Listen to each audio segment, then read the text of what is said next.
Dari buku-bukunya Honore, kalau saya simpulkan, setidaknya ada 10 prinsip pokok dari slow living. Jadi kalau kalian ingin hidup yang slow, perhatikan 10 ini. Yang pertama, kesadaran. Yang tadi kita sebut mindful tadi. Mari hidup secara sadar.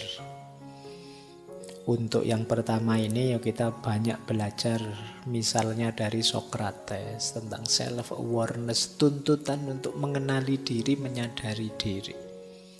Siapa aku? Apa kelemahan-kelebihanku? Aku tipe orang yang seperti apa? Ini kesadaran-kesadaran diri. Di situ nanti kita bisa ngukur, oh saya mampunya sejauh ini. Kalau kerja fisik seperti ini ya saya bisanya yang selevel ini dan seterusnya. Jadi ini yang pertama, kesadaran. Yang kedua, keseimbangan. Jadi slow living itu seimbang.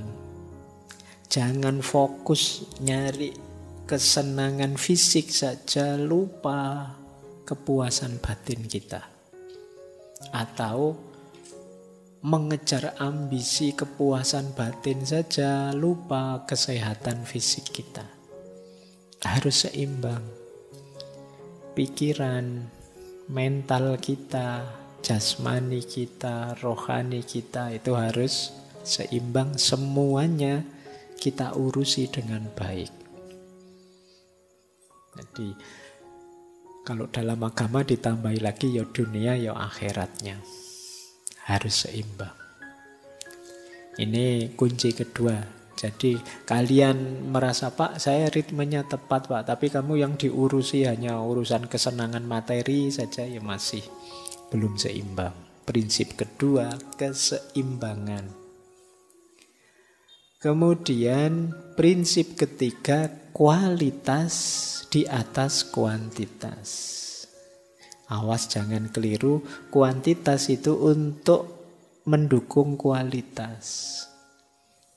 Jadi jangan fokus di kuantitasnya, tapi fokus di kualitasnya.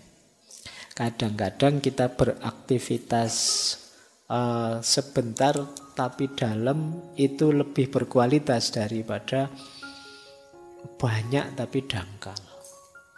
Yang tadi banyak contohnya ya. Jadi bagaimana ketika terlalu fokus pada kuantitas kita mengabaikan kualitas.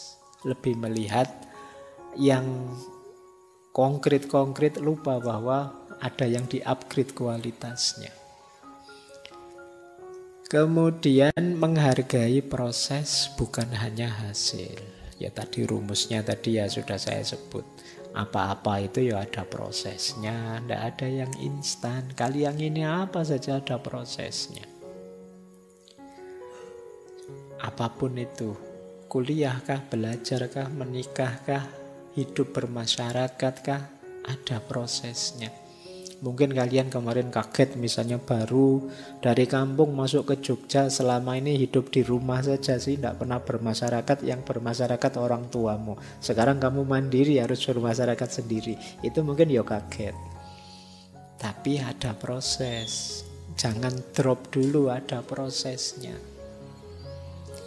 Yang baru nikah mungkin juga kaget. Kemarin hidup sendiri, sekarang bersama ada pasangannya. Itu mungkin ya penyesuaiannya panjang, ada proses. Jangan baru nikah 2 hari sudah sambat nyari konsultan.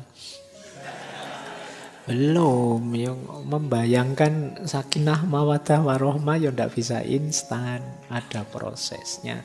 Beradaptasi dulu, sering menyesuaikan dulu. Apa-apa ada prosesnya. Jadi itu prinsipnya slow living. Jadi ayo kalian bisalah menikmati proses, tidak sekedar mencapai hasil. Kalau kalian bisa menikmati proses, insya Allah hasilnya bisa tercapai. Tapi kalau kalian tidak sabar mengikuti proses, kemungkinan hasilnya juga tidak bisa kalian raih. Kemudian tadi ya ada ritme alami. Pahami ritme hidupmu. Memang yang awal tadi kesadaran jadi kuncinya. Jadi jangan lupa kita ini ada ritmenya.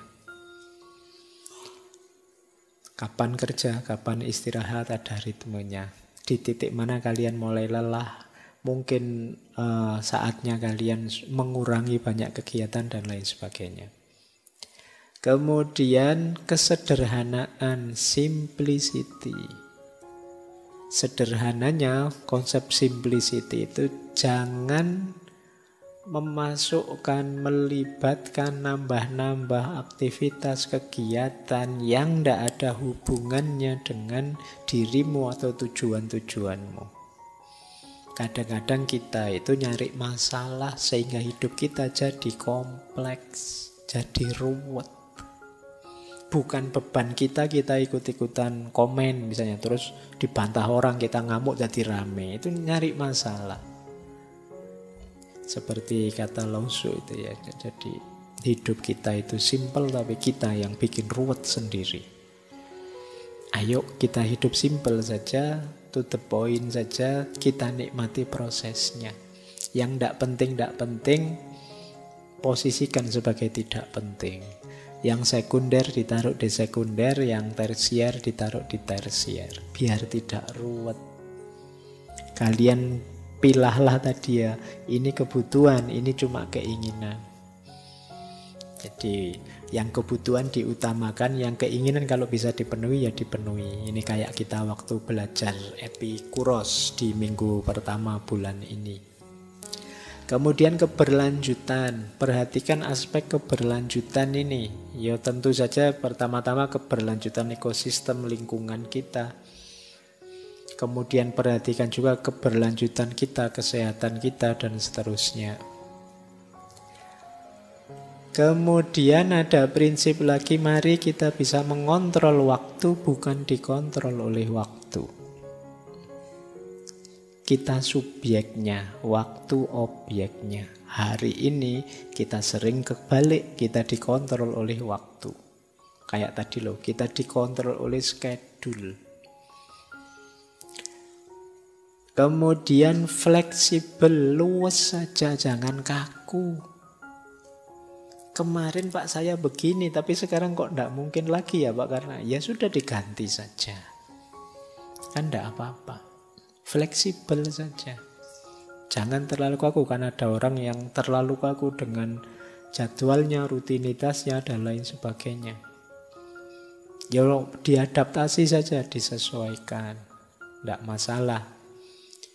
Kemudian hargai individualitas. Menghargai individualitas itu setiap orang beda-beda. Mungkin kalau kalian kuatnya baca buku ya 30 menit, setelah itu tidur. Nah, kalau temanmu dia bisa berjam-jam baca buku, ini namanya individualitas. Temanmu yang sana dia tahan kerja, melakukan apa ini itu seharian tidak pakai tidur siang. Tapi kalau kamu kan biasa tidur siang misalnya ini. Ini namanya individualitas. Masing-masing orang beda-beda. Kamu juga tidak harus membandingkan dirimu dengan orang lain. Wah, teman saya seharian baca buku terus, malu saya juga mau seharian baca buku. Nanti kamu stres karepmu dhewe nanti.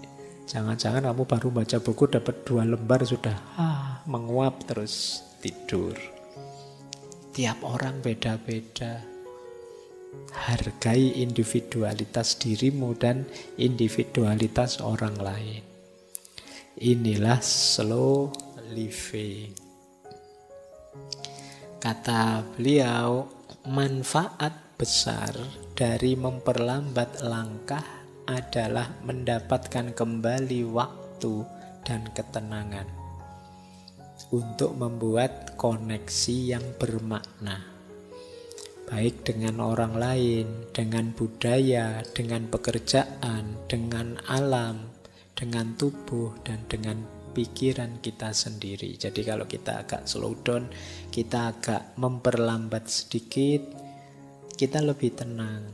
Kemudian kita sekarang dapat waktu untuk lebih intim, lebih intens membangun kebersamaan dengan orang lain dan juga lingkungan sekeliling kita dan juga dengan diri kita sendiri.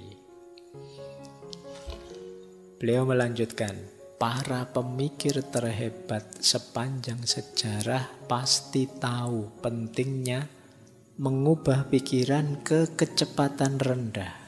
Jadi orang-orang besar itu pasti ngerti pentingnya slow living ini. Buktinya apa?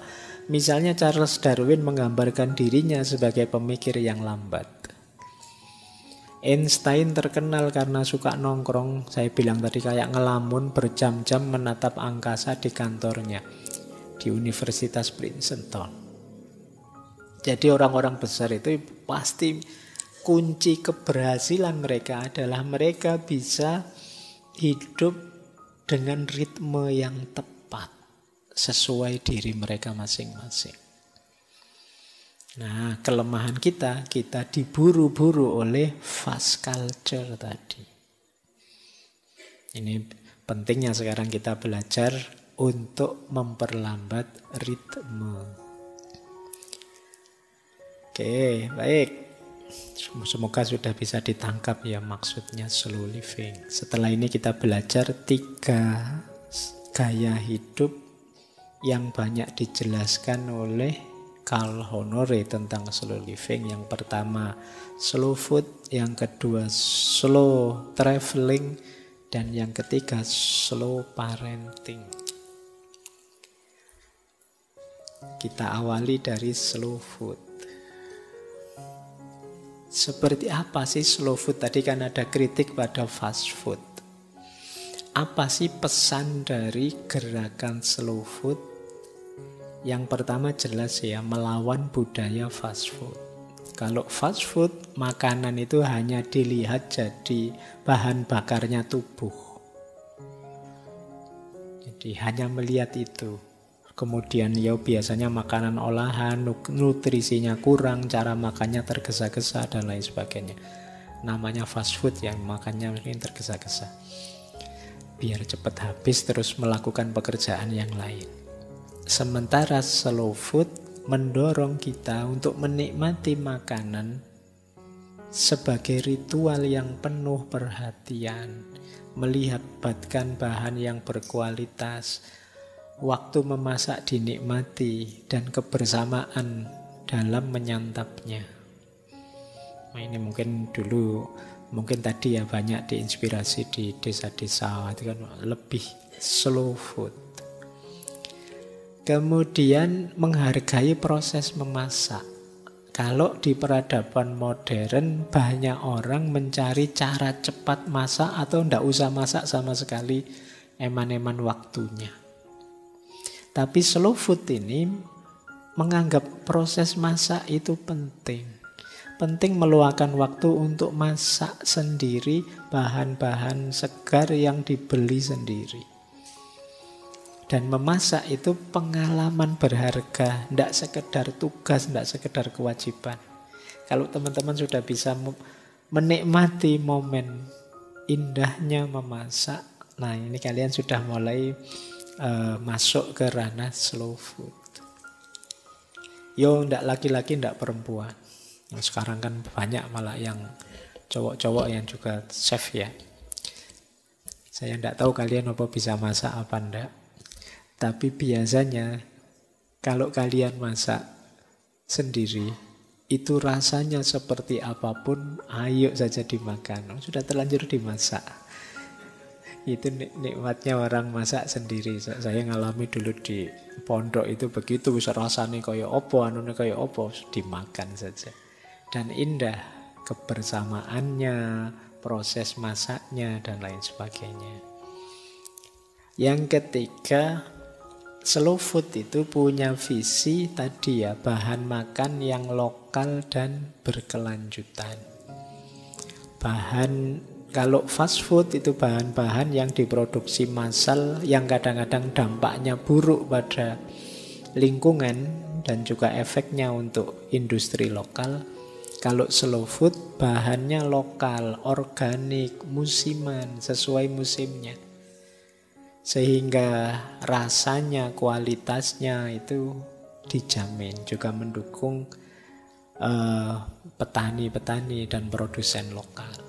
Slow food menikmati makanan dengan perlahan-lahan, mengunyah dengan penuh perhatian, menikmati rasa dan aroma. Kalau fast food cepat yang penting. Kalau fast food makanan itu individual, sifatnya isolatif. Kalau individual itu maksudnya orang lebih makan sendiri-sendiri. Kalau slow food itu makan bisa jadi sarana mempererat hubungan sosial. Jadi bareng-bareng. Slow food ini menghargai tradisi kuliner lokal. Kalau fast food itu biasanya pakai standar global.